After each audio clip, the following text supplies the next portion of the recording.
Come on. Do I sound like I'm joking? Do I sound like I'm playing? When you look into my eyes, you understand what I'm saying? Let me say it to you slowly, and it may sound scandalous. I don't think that you can handle this.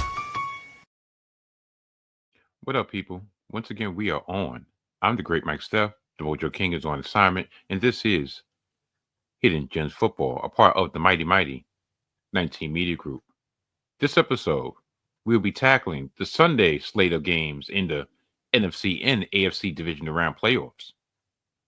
2 games will be had. First game on deck will be the Los Angeles Rams versus the Philadelphia Eagles, and the nightcap will be the Baltimore Ravens traveling to try to get them some buffalo wings and try to put the Buffalo Bills on the grill, so to speak. Yes, it's going to be a great weekend of football.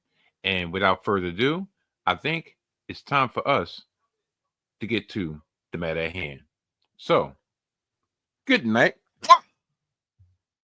and goodbye. Later. The first game we'll be talking about will be the previously mentioned Los Angeles Rams versus those frauds from the city of brotherly love, the Philadelphia Eagles. And the only reason I say frauds, or the only reason I call them fraudulent, it has nothing to do with this guy that's on your screen if you're looking at the YouTube video, and that would be Saquan Barkley. No. Everybody knows, everybody hopefully is familiar with my distaste for head coach of the Philadelphia Eagles, Nick Sirianni. And I really believe if they don't get to the championship game with the season that they've had, I believe he might be looking, or should I say, management might be looking to greener pastures, if you will. But I will first start on the side of the Los Angeles Rams. The Rams come into this game fresh off a total violation of epic proportions against the Sam Darnold-led Minnesota Vikings, 27-9. They had 9 sacks and an interception. They made Sam Darnold wish that he was only seeing ghosts. Tell you the truth. Side note, a bigger conversation must be had about Sam Darnold and how much money he cost himself, plus what his future looks like in the aftermath of these two big games that he didn't show up for. It's like literally he shrunk from the lights. But we're not talking about the losers. We're talking about the victors. The Rams have held 4 of the last 5 opponents to single digits. The only game that wasn't that way was the season finale against the Seattle Seahawks, in which the Rams pretty much rested the majority of their team. Rams head coach Sean McVay offered his thoughts as his team prepares for their upcoming clash against the Philadelphia Eagles. They're real, McVay stressed. Obviously, we have some type of know-how, some type of familiarity with the Eagles. I got a little bit of a jump on them this morning. The defense is outstanding. The offense, we know how tough they are to defend in terms of different things that they could present in the running game and how good they are at the offensive line. They have great skill. That's an understatement. Now, the Eagles head coach, Nick Sirianni, is undefeated against Sean McVay in their matchups, having won both meetings. So he's 2-0. Both victories were on the road to LA, and they won by at least 2 touchdowns in both, aka known as blowouts. Now, they played in week 12 when the Eagles cruised to a 37-20 victory. Saquon Barkley set a franchise record 255 yards gained on the ground and 2 touchdowns. A.J. Brown, when he wasn't reading the book on the sideline, during the middle of the game, actually caught 6 passes for 109 yards and 1 touchdown. The Eagles dominated the Rams, outgaining them 481 total yards to the Rams 290. Now, since then, Sean McVay and the Rams have won 6 of the past 7 games, and with their only loss coming in Week 18 against the Seattle Seahawks, in which I just said they sat most of the star players. Rams tight end Tyler Higbee, who sustained a chest injury during the game against the Vikings, was discharged from the hospital and returned to Los Angeles with the team this past Monday night. McVay confirmed that Higbee was taken to the hospital after spitting blood, but had no further updates as of this recording. However, McVay stated that Higbee fully expects to be ready for this coming Sunday's game.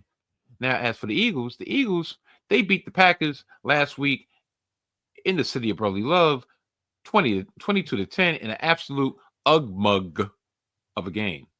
Saquon Barkley ran for 119 yards and 25 carries, and as I said, A.J. Brown didn't do much to dispel the discourse around the notion that his connection with Jalen Hurts is broken beyond repair.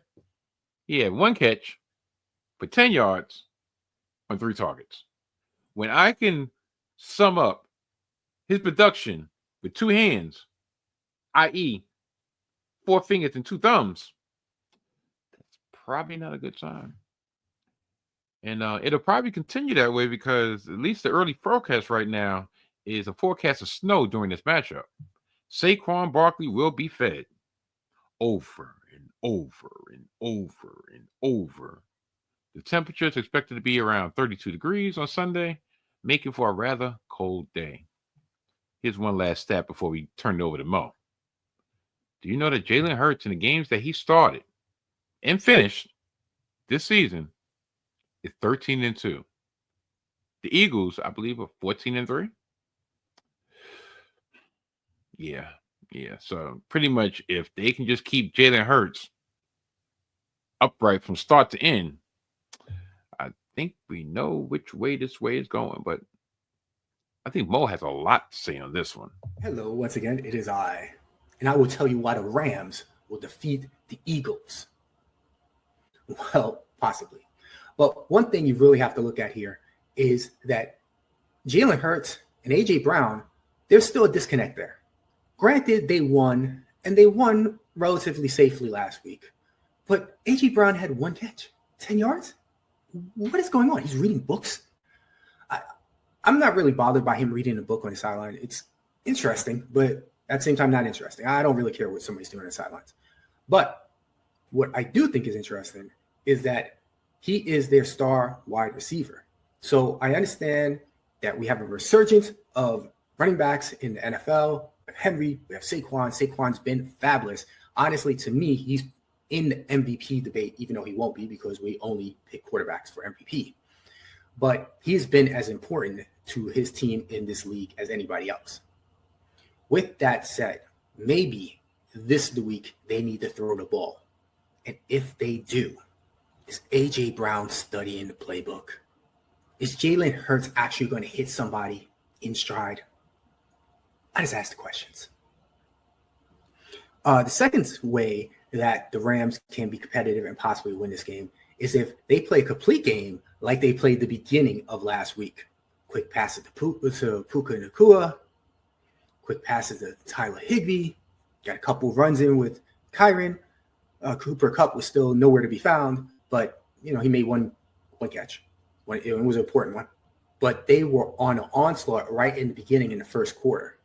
Now, some of that I think they just caught the Vikings off guard, and I don't expect that necessarily to happen to the Eagles' defense. But the Rams kind of came back to normal once Higbee got injured.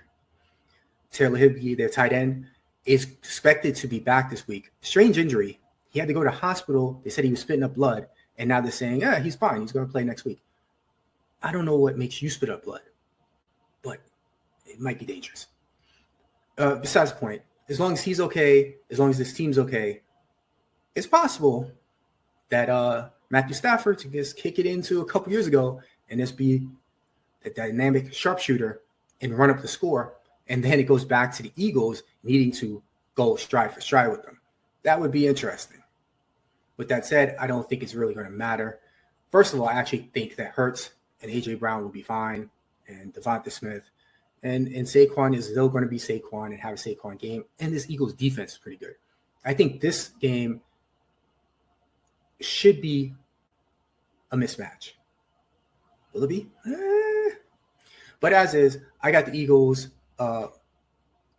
minus the points.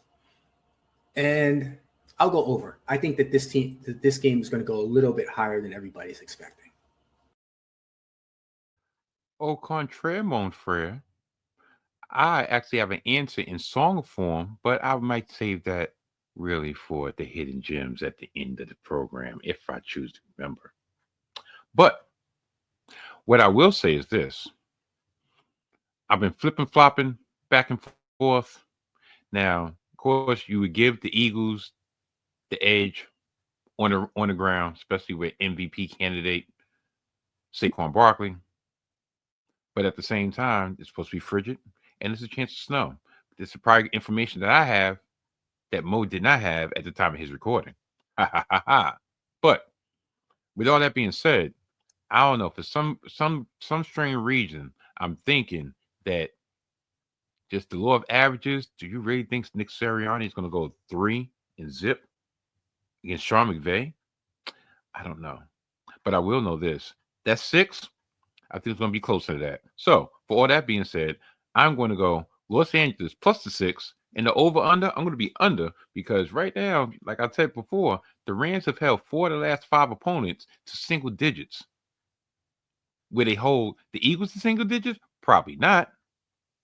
But at the same time, I think because of the weather conditions and the surprisingly stout defense of the Rams, I think it's going to be a much lower scoring game than most people think. So once again, Rams plus the 6 over under. In both our last matchup of this episode and the last matchup of the whole entire weekend, we have a matchup involving the top 2 candidates for NFL MVP this season. The Baltimore Ravens visit the Bills in Buffalo. The Baltimore Ravens is Lamar Jackson. Stats this season are as follows. 4,172 yards passing with 41 touchdowns and only 4 interceptions. Not only that, he added another 915 yards on the ground plus another 4 touchdowns. So the other guy in this equation, the other guy would be this dude right here, Josh Allen. His stats are as follows. 3,731 yards passing with 28 touchdowns and 6 interceptions. He added 531 yards on the ground and he has 12 rushing touchdowns. Now, some would say that it's close. I personally wouldn't be one of those people. I mean, literally, Lamar Jackson has him beat in total yards from scrimmage and total touchdowns. I'm just saying. On top of this season, Lamar Jackson has had a better season, both numbers-wise and play-wise, than his MVP winning season last season. So you would think, but tell you the truth, everybody knows that when it comes to these type of things, we have voter fatigue. We have some biases going on. And sometimes it's just like, you know what? It's this new society of everybody gets a trophy. You get a trophy. You get a trophy. You get a trophy. You get a trophy. You get a trophy. You came close. You had it too much. You get a trophy. But I personally believe, whether fair or foul, that the winner of this game, that person's going to win the MVP. Because I guarantee you, unfortunately, as much as I like Lamar Jackson, if he can't get over this hump and at least get back to that championship game that he was at last year, there's no way in hell they're going to allow him to win a third MVP. It's just not going to happen. So I'm going to start with Lamar's Ravens, and they beat their arch rival, the Pittsburgh Steelers, by 2 touchdowns in a very uneventful wild card game this past Saturday. They ran for 299 yards on the ground, led by Derrick Henry's 186 and two touchdowns. The defense held the Steelers to 280 yards total offense, including a grand total of 29 yards on the ground. Now, Baltimore beat these same Bills all the way back in week 4, which helped prove to fans that their team, i.e. the Ravens, was legit after they started the season with 2 straight losses. But the Ravens dominated the Bills 35-10 behind Derrick Henry's 199-yard performance. And since that fateful day, Buffalo has won 11 of their 14 games and secured the 2 seed in the AFC as a result.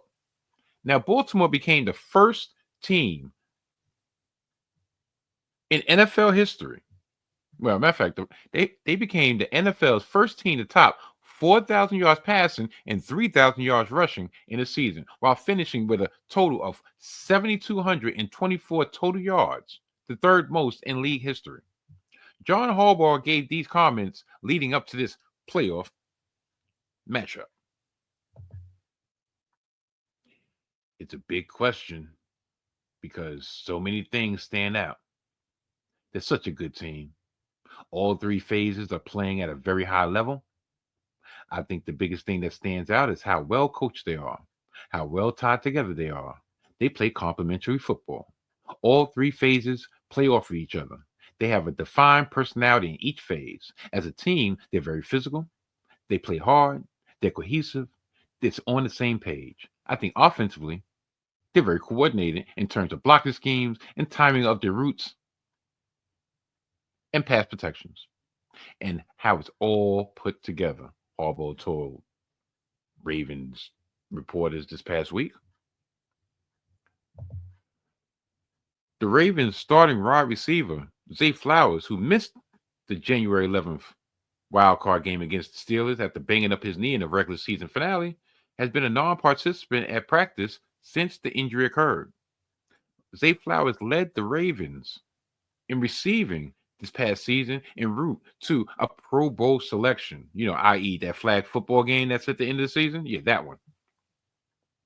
The 2023 first-round pick gained 1,059 yards on 74 receptions for the season. So, since I got my spiel out the way, I guess it's time for us to check and see what Mo has on tap. All right, now we come to the game. All of those 3 games are warm-ups to this one. Now, I'm going to get my prediction out the way first. My prediction is that I'm going to sit there and watch this entire game and not be betting on either side. Now, I have enough playoff best ball teams, to be worried about individual players for sure. So I will have some rooting interest there as far as making some money. But I will not be gambling on this game. I will not be betting because I don't know who's going to win. Both of these teams have been terrific all season. Both of these quarterbacks have been terrific all season. I hope this game is as beautiful as it's setting up to be. And I kind of think it will be. But interesting dynamic here is that one of these quarterbacks and one of these teams will go on to the next round to face the final boss himself, Patrick Mahomes. But they will go off, at least in this game, victorious. The other one will have to travel back home.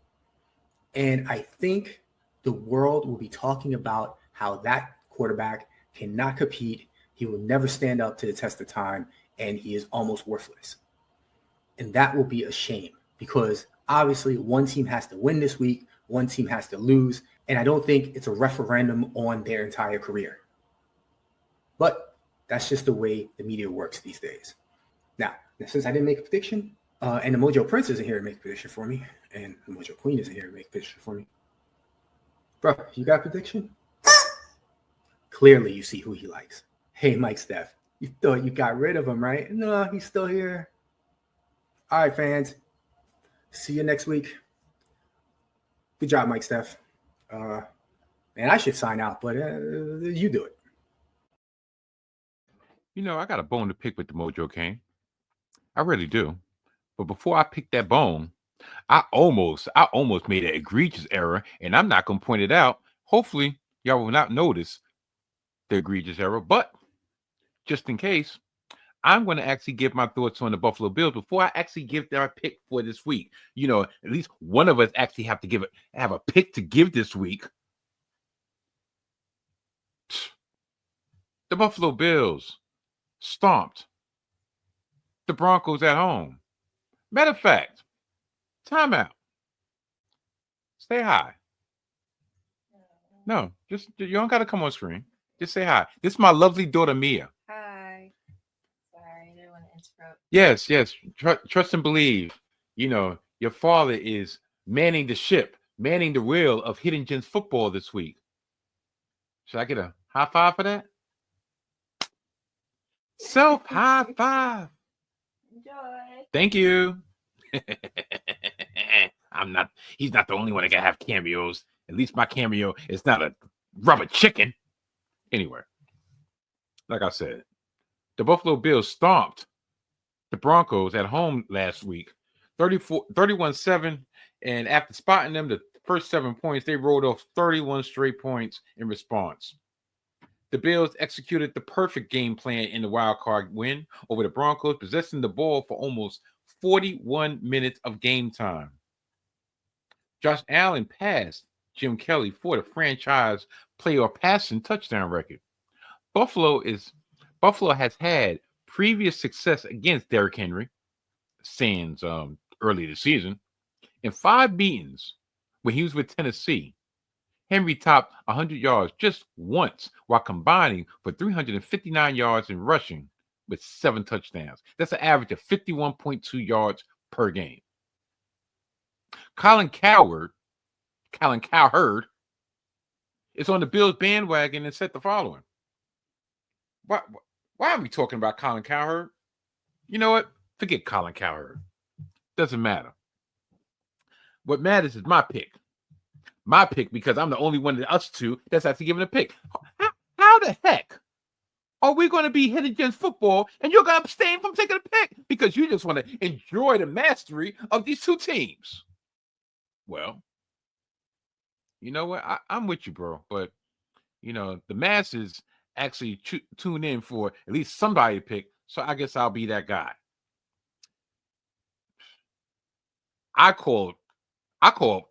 Anyway.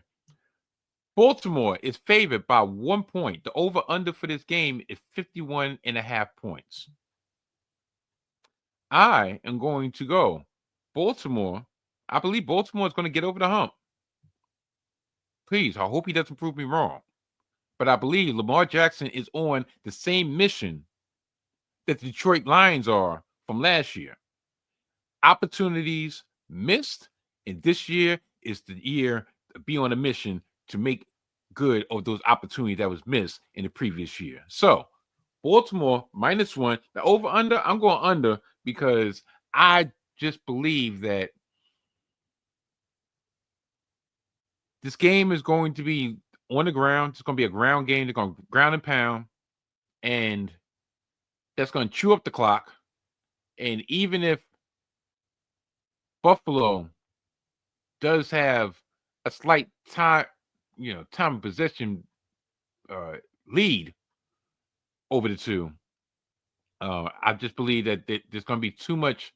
There's going to be too much in between the 20s, and maybe some field goals that should be touchdowns, but they're just going to have to settle for field goals. So I think that 51.5 is a little ambitious. So with all that being said, Baltimore -1, over under.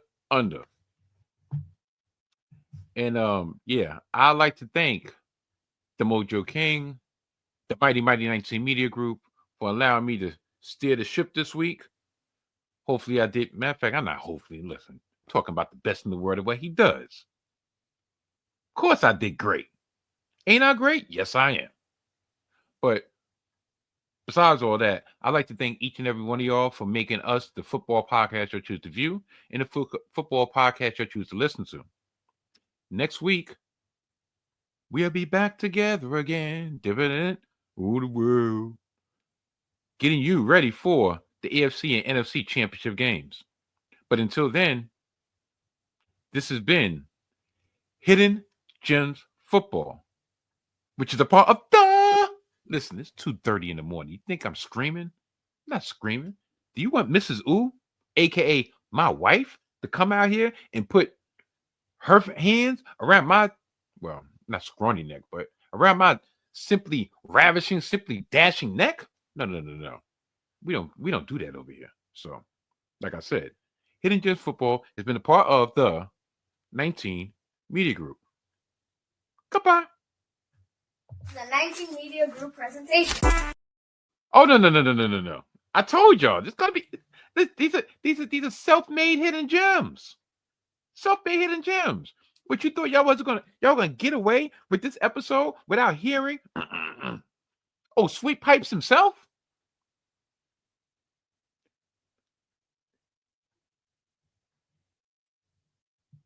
Here comes the Rams again, going down the buff. Here comes the Rams again, going down to Philly in victory. Here comes the Rams again, going down to victory in Philly. Listen, I don't even remember if I picked the Rams or not, but that song has been on my head. And you know what another song's been in my head? Hey, it's Fat Albert, and I'm going to sing a song for you. Do the finger too. They're having fun now, with me and all the gang. Going to do each other, going to do our thing. La, la, la, going to have a good time. Hey. La, la, la, going to have a good time. Hey. La, la, la, going to have a good time. Yeah. Check y'all next week. Goodbye. The 19 Media Group presentation.